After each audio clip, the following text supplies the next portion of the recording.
हम अपने दैनिक जीवन में जो भी वस्तुएं प्रयोग करते हैं वह किसी न किसी रूप में कार्बन के यौगिक से बने हुए हैं। इसी प्रकार से हम खुद या जो भी मानव की बात हो रही है या जीवों की बात हो रही है, जीव स्वतः कार्बन के यौगिकों से बने हुए हैं। और आज हम देख रहे हैं कि कार्बन यौगिकों की संख्या यह 3 मिलियन के बराबर या 30 लाख के बराबर है। तो क्या कारण है कि इतने अधिक कार्बन के यौगिक बन जाते हैं? इसके कारण को हमको समझना है कि कार्बन क्यों इतना अधिक यौगिकों को बना पाता है। यह इसका वर्सेटाइल नेचर है या यह कार्बन की सर्वतोमुखी प्रकृति है। सर्वतोमुखी प्रकृति का हिंदी में सामान्य अर्थ होता है कि जिसका मुख सभी ओर हो या जो सभी कार्यों को करने में दक्ष हो, उसे हम सर्वतोमुखी कहते हैं। तो अब यहां पर देखिए, सर्वतोमुखी होने के पीछे क्या कारण है? उसमें सबसे पहला कारण है कि इसमें श्रृंखलन का गुण पाया जाता है। फिर दूसरा है कि इसकी जो टेट्रावैलेंसी है, चतुः संयोजकता है, वह गुण कार्बन यौगिकों की संख्या बढ़ाने में योगदान करता है। इसी प्रकार से बंध बनाने की प्रवृत्ति, अब बंध क्या है, यहां पर सिंगल बॉन्ड भी है, डबल बॉन्ड भी है और ट्रिपल बॉन्ड भी है। इसी प्रकार से चौथी बात यहां पर है समावयवता या आइसोमरिज्म, जिसके कारण कार्बनिक यौगिकों की संख्या बहुत अधिक है। अब सबसे पहले कारण जो कि कैटेनेशन की प्रॉपर्टी है, कैटेनेशन की प्रॉपर्टी को हम डिस्कस करते हैं कि श्रृंखलन का गुण क्या होता है। तो श्रृंखलन क्या है? श्रृंखलन का मतलब हुआ कि कार्बन में कार्बन के अन्य परमाणुओं से सहसंयोजी आबंध बनाने की अद्वितीय क्षमता होती है।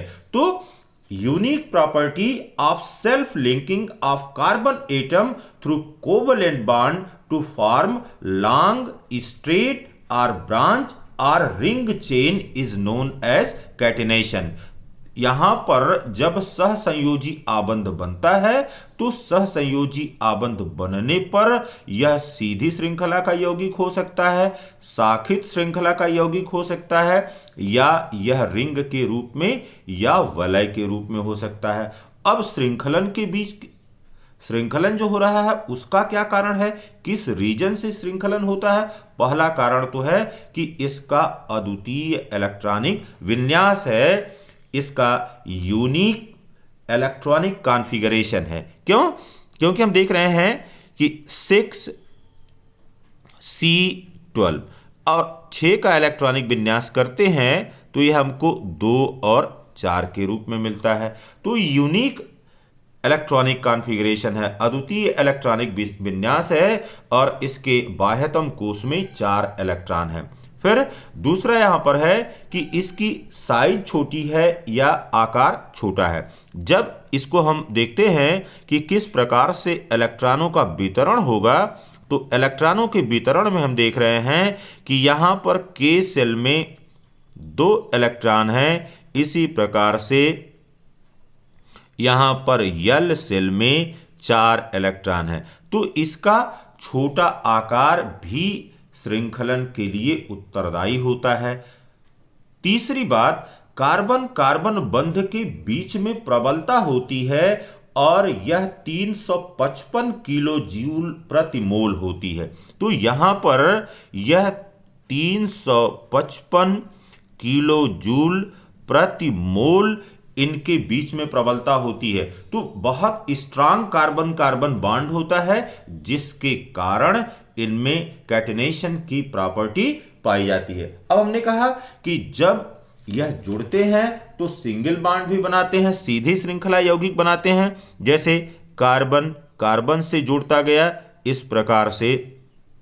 अब यहां पर देखिए, यहां पर 1 2 3 वैलेंसी खाली है, यहां पर अब 2 वैलेंसी खाली है ऊपर और नीचे, यहां पर भी 2 वैलेंसी खाली है और यहां पर 3 वैलेंसी खाली है। तो इसको कहते हैं सीधी श्रृंखला, सीधी श्रृंखला या straight straight chain. Branch chain भी हो सकती है, जैसे कार्बन कार्बन से जुड़ता गया, फिर इस प्रकार से इस कार्बन से फिर दूसरा कार्बन यहां पर जुड़ गया। अब यहां पर देखिए, यहां पर 3 वैलेंसी खाली है, यहां पर 2 वैलेंसी खाली है, यहां पर 1 वैलेंसी और यहां पर 3 वैलेंसी।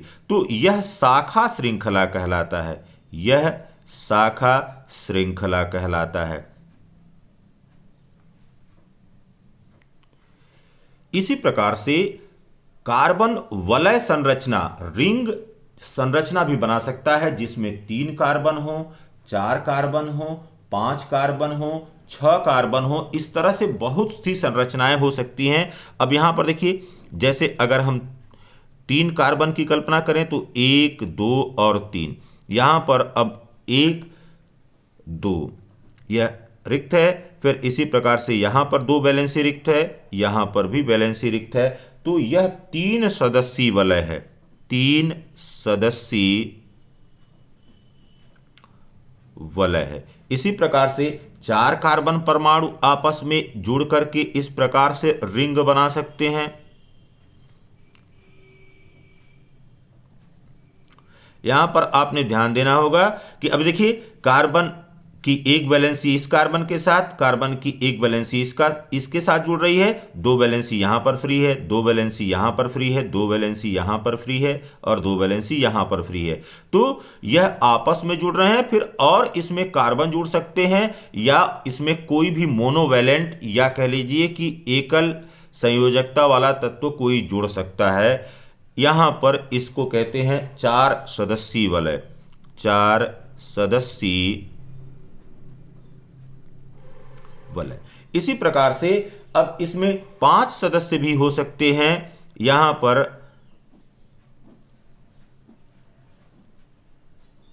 ये इस तरह की यहां पर कार्बन, यहां पर कार्बन, इस जगह पर कार्बन हो गया, और कार्बन की अब जो 2 वैलेंसी फ्री है उसको यहां पर आप प्रदर्शित कर सकते हैं। अब वर्सटाइल नेचर का या सर्वतोमुखी प्रकृति का जो दूसरा कारण है वह इसकी चतुसंयोजकता है या टेट्रा कोवैलेंसी ऑफ कार्बन है। क्यों?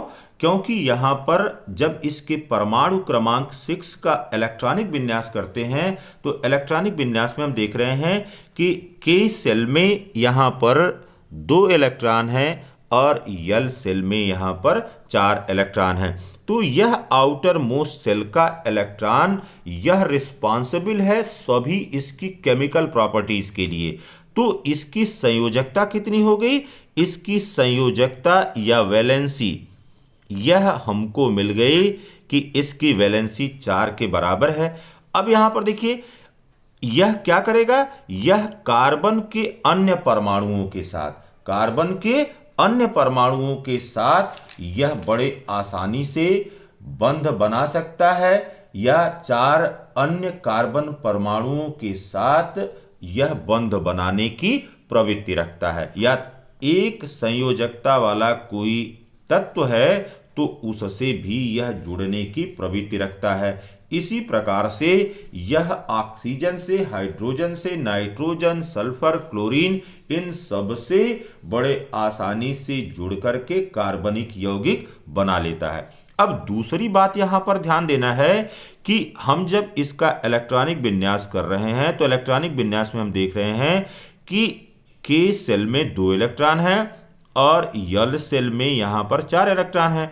इसका मतलब यह हुआ कि इसका आकार छोटा है, 2 ही सेल हैं, आकार इसका छोटा है। तो जब अन्य कार्बन परमाणु के साथ, अन्य कार्बन परमाणु के साथ यह सहसंयोजी बंध बनाता है तो इसका न्यूक्लियस या नाभिक बहुत नजदीक होता है, और जब नजदीक होता है तो जो शेयर्ड पेयर ऑफ इलेक्ट्रॉन हैं, जो साझा के इलेक्ट्रॉन हैं, उनको बहुत प्रबलता से यह बांध करके रखता है, जिसके कारण यहां पर जो बॉन्डिंग होती है वह बॉन्डिंग बहुत ही स्ट्रांग होती है। अब देखिए, तीसरा जो गुण है या तीसरा यहां पर जो कारण है कि कार्बन में सर्वतोमुखी प्रकृति क्यों होती है, वह इसके कई प्रकार के बंध बनाने की प्रवृत्ति के कारण है। Tendency to form multiple bond. अब यह टेंडेंसी क्यों आती है? Due to small size carbon also form multiple bond, means double bond as well as the triple bond with other carbon atom. यह कार्बन के अन्य परमाणुओं के साथ द्विबंध या त्रिबंध बनाने की प्रवृत्ति रखता है, as well as it forms bond with the oxygen, nitrogen, sulphur, chlorine. तो यह क्लोरीन के साथ, नाइट्रोजन के साथ, सल्फर के साथ या ऑक्सीजन के साथ भी बंध बनाने की प्रवृत्ति रखता है। साथ ही साथ यदि कार्बन और कार्बन के बीच में, कार्बन और कार्बन के बीच में केवल सिंगल बॉन्ड होता है तो इसको क्या कहते हैं? इसको संतृप्त कहते हैं, संतृप्त कार्बनिक यौगिक कहते हैं, जिसके संबंध में आगे चर्चा होगी। इसी प्रकार से यदि कार्बन और कार्बन के बीच में डबल बॉन्ड है या कार्बन और कार्बन के बीच में ट्रिपल बॉन्ड है, तब यह क्या कहलाता है? असंतृप्त या अनसैचुरेटेड कार्बन कंपाउंड कहलाता है। तो यह सैचुरेटेड कार्बन कंपाउंड भी के रूप में पाया जाता है और साथ ही साथ अनसैचुरेटेड कंपाउंड्स के रूप में भी पाया जाता है। कार्बन यौगिकों की संख्या अधिक होने का कारण यहाँ पर समावयवता भी है या आइसोमरिज्म भी है। Huge number of carbon compound है, उसमें यह भी एक प्रमुख कारण है।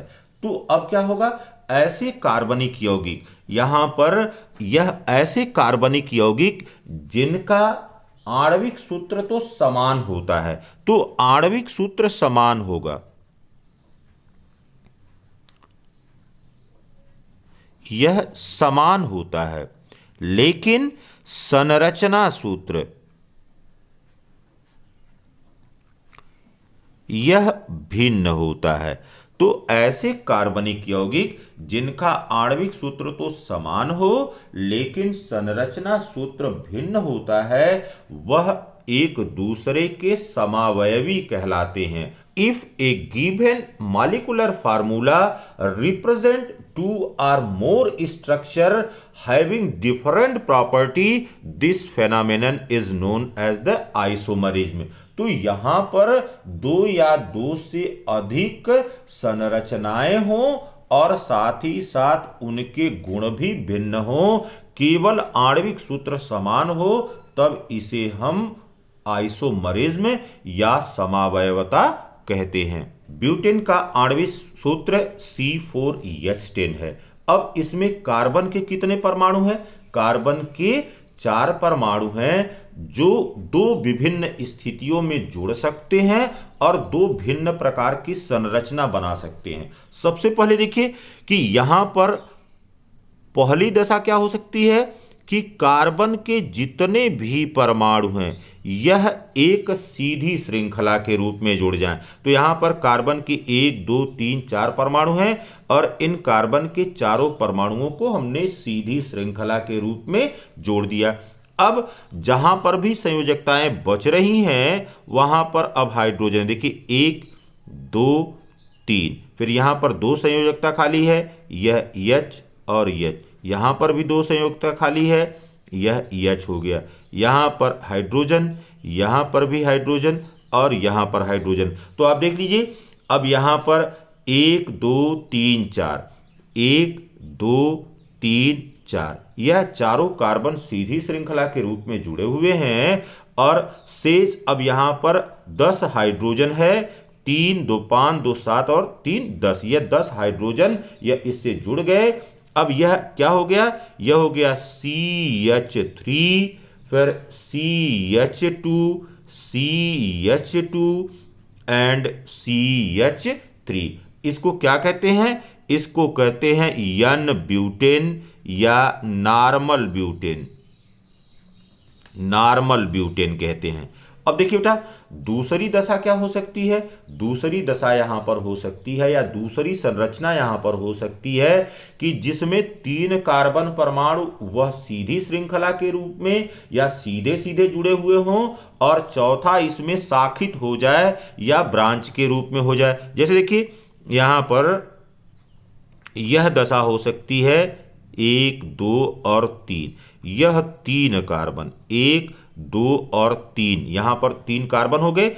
अब यहां पर चौथा जो है वो ब्रांच के रूप में आ गया, तो यहां पर अब इस तरह की दशा हो सकती है। तो अब इसको जोड़ करके देखा जाए, यहां पर कार्बन है, फिर कार्बन है और फिर कार्बन है, ये 3 कार्बन यहां पर जुड़ गए और चौथा कार्बन यहां पर शाखा के रूप में या ब्रांच के रूप में जुड़ गया। अब देखिए बाबू, यहां पर हाइड्रोजन हो गया, यहां पर हाइड्रोजन हो गया और यहां पर हाइड्रोजन हो गया, 3 वैलेंसी इसकी खाली थी। अब यहां पर एक ही वैलेंसी खाली है, यहां पर H हो गया। फिर यहां पर 1 2 और 3, 1 2 और 3, ये 3 वैलेंसी खाली थी, तीनों पर हाइड्रोजन आ गया। यहां पर एक वैलेंसी कार्बन के साथ जुड़ी हुई है, अब 3 वैलेंसी है, यहां पर हाइड्रोजन हो गया, यहां पर हाइड्रोजन हो गया और यहां पर हाइड्रोजन हो गया। तो 1 2 3 और चौथा कार्बन यहां पर है। अब इस संरचना को कहते हैं आइसो ब्यूटेन।